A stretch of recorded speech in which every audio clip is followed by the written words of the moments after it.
আসসালামু আলাইকুম সহি করে উচ্চারণ করে, ওরা বলে আসসালামু আলাইকুম।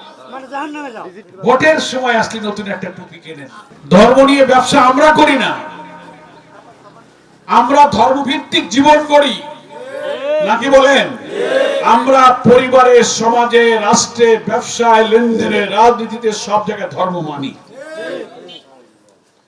এবং সেটা একদিন এক মাস ভোটের জন্য নয়, 12 মাস আমরা আল্লাহর গোলামি করি।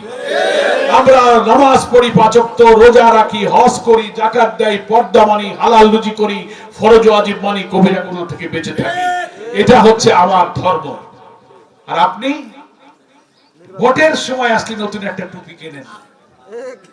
ভোটের সময় নতুন টুপি, নতুন জায়নামাজ, নতুন জুব্বা আমাকে ঘরেও পাওয়া যায় না।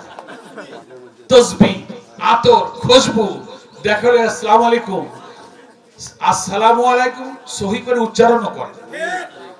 সালামের একটা আরবি বিশুদ্ধ উচ্চারণ আছে না, আসসালামু আলাইকুম।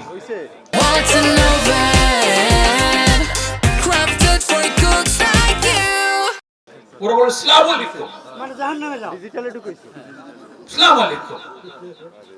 কথায় কয় ইনশাআল্লাহ, মাশাআল্লাহ, সুবহানাল্লাহ, আলহামদুলিল্লাহ, কোনটায় কোনটা লাগে তা বোঝে না। হাত ধরে কোলাকুলি করে, বুকে মুখে লাগায়, আতর খুশবু লাগায়,